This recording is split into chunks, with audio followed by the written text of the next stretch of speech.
మళ్ళీ unit test లో fail అయ్యి హాఫ్ ఇయర్లీ బాయ్కాట్ చేసి నేను రాయనని కారణాలు చెప్పి మరి యాన్యువల్ కి వచ్చేసరికి స్టేట్ ర్యాంక్ వచ్చేస్తే ఆ విద్యార్థిని ఎవరైనా నమ్ముతారా? అదే విధమైన పరిస్థితి తెలుగుదేశం పార్టీ పరిస్థితి. మొన్న ఎలక్షన్ కమిషన్ పుణ్యమా క్వార్టర్లీ హాఫ్ ఇయర్లీ ఇవన్నీ కూడా సర్పంచ్లు గాని స్థానిక సంస్థల ప్రతినిధులు కౌన్సిలర్లు గాని కార్పొరేటర్లు గాని లేకపోతే ఎంపీటీసీలు గాని జెడ్పీటీసీలు గాని ఎక్కడైనా ఎప్పుడైనా వాళ్ళు గెలిచారా? ఇవన్నీ ఎలక్షన్స్ లో ఓడగొట్టారు కదండి. ఎక్కడండి? మేము 18లో మేము 14 గెలిచాం. అంటే ఎవరు గెలిచారండి? 18లో 14 తక్కువనా 4 తక్కువనా కనీసం లెక్కలు రావాలి కదండి. అది కూడా లేకుండా ఓడగొట్టారు. ఇప్పుడు 18లో 14 ఎవరు ఎక్కువ గెలిచినట్టు? ఫెయిల్యూర్ కాదంటారు అధికార పార్టీ. అంటే ఒక్కటి కూడా గెలవనీయకుండా చేయడానికి మేమేమన్నా ఎలక్షన్ కమిషన్ అండి? మేము ప్రజల్ని నమ్ముకున్నాం. ఎలక్షన్ కమిషన్ చేసిన దురాగతం ఈ రోజున మొత్తం ఈవీఎంలు గానీ ఏదైతే మెమరీ కార్డులు గానీ కంట్రోల్ యూనిట్ గానీ బ్యాలెట్ యూనిట్ గానీ వీవీప్యాట్లు గానీ వీవీప్యాట్ స్లిప్పులు గానీ తగలబెట్టమని చెప్పి మెమో ఇచ్చిన ఘనత state election commission the, central election commission. నా దగ్గర జీవో ఉంది. ఏదైతే 26వ తేదీన రిమైండర్ జీవో ఇచ్చారో ఆ కాపీ నా దగ్గర ఉంది. యాక్చువల్ గా ఎలక్షన్ కమిషన్ ఆఫ్ ఇండియా 1వ తేదీ జూన్ ఇచ్చిన మెమో ఏదైతే ఉందో 4వ తేదీన రిజల్ట్స్ అనౌన్స్ కాగానే 14వ తేదీ అంటే within the span of 10 days completion entire these ballot units, control unit, memory card,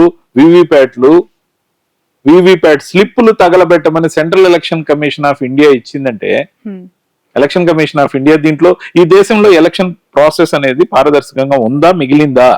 అంతేకాకుండా స్టేట్ ఎలక్షన్ లేదు అని మీరు అంటున్నారు. ఎలక్షన్ అవకతవకల గురించి ప్రతిరోజు నిత్యం మీడియా సంస్థలు కావచ్చు ఇలాంటి ఇంటర్వ్యూస్ లో మీ పార్టీలో ఉన్న మీలాంటి అధికార ప్రతినిధులు, నాయకులు, కార్యకర్తలు పదే ముత్తుకుంటున్నారు. కానీ ఒక్కరి దగ్గర నుంచి చలనం లేదు. ఆయనే వైఎస్ జగన్మోహన్ రెడ్డి. ఎందుకు మీరు ఇంతలా నినదిస్తూ ఉన్నా కూడా అతని నుంచి ఒక సింగిల్ స్టెప్ కూడా దానిపై టువర్డ్స్ ఈసీ కొన్ని అవకతవకలు చేసిందని, మా ఎలక్షన్ రిజల్ట్ ప్రాంప్ట్ గా లేదు, మాకు అనుమానాలు ఉన్నాయని ఎందుకు బయటకు వచ్చి ఒకసారి కూడా మాట్లాడలేదు? కొంతమంది ఏం కామెంట్ చేస్తారంటే నాయకుడు ఆ విధంగా మాట్లాడినప్పుడు గెలవలేదు కాబట్టి ఈ విధంగా అంటున్నాడేమో అని చెప్పి ఆయన్ని చులకం చేసే మాట్లాడే అవకాశం ఉంది. కాబట్టి ఆయన పెద్ద మనసుతో ఆయన పట్టించుకోకపోవచ్చు. ఆయన పార్టీ ప్రతినిధులు అయిన మేము లేకపోతే మా పార్టీకి సంబంధించిన బాలినేని గారు వేసిన రిట్ పిటిషన్ కానీ సుప్రీంకోర్టు ఇచ్చిన గైడ్ లైన్స్ ఏంది? వెరిఫికేషన్ చేయమని వెరిఫికేషన్ కావాల్సిన ఫీజు కట్టించుకుంది. అంటే ఏ విద్యార్థి అయినా ఎలక్షన్ లో ఎగ్జామ్ లో ఫెయిల్ అయితే లేదా ఎగ్జామ్ లో తక్కువ మార్కులు వచ్చాయని భావిస్తే రీకౌంటింగ్ ఒక ఫీజు, రీవాల్యుయేషన్ ఒక ఫీజు ఉంటుంది. మరి రీవాల్యుయేషన్ కే ఫీజు కట్టించుకున్న ఈ ఎలక్షన్ కమిషన్, కొన్ని లక్షల రూపాయలు కట్టించుకున్న ఈ ఎలక్షన్ కమిషన్, అది బెల్లాన్ చంద్రశేఖర్ గారు వేసిన కానీ వివిధ దగ్గరలో వేసిన బూత్ వారి వంటిని వెరిఫికేషన్ చేయమని సుప్రీంకోర్టు ఆఫ్ ఇండియా ఇచ్చిన తీర్పుని ఏ విధంగా ఎలక్షన్ కమిషన్ ఆఫ్ ఇండియా అవహేళన చేసింది? ఎగ్జామ్ లో రీవాల్యుయేషన్ అంటే మా పేపర్లు మాకు చూపించాలి, మా వీవీప్యాట్ స్లిప్లు ఒరిజినల్ గా ఉన్న ఈవీఎంలకు సంబంధించి టాలీ చేసి చూపించాలి. కానీ వాళ్ళు ఏం చేశారు? ఈవీఎంలు అంటే ఇలా ఉంటాయి, ఈవీఎంల మీద ఎలా బటన్ ఒత్తాలి, ఈవీఎం లో ఒత్తినప్పుడు ఎన్ని సెకండ్లకు స్లిప్ వస్తుంది డెమాన్స్ట్రేషన్ ఇచ్చారు. అంటే మార్క్ పోలింగ్ చేస్తారా? అంటే ఎగ్జామ్ రాసే స్టూడెంట్ కి బ్లూ ఇంక్ వాడాలి, మీ నంబర్ బాక్స్ లోనే వెయ్యాలి, అడిషనల్ ఎలా కుట్టాలి, ఇవి నేర్పించడం రీవాల్యుయేషన్ అంటే? ఇంత మోసమా? ఎందుకు చూపించలేకపోతున్నారు?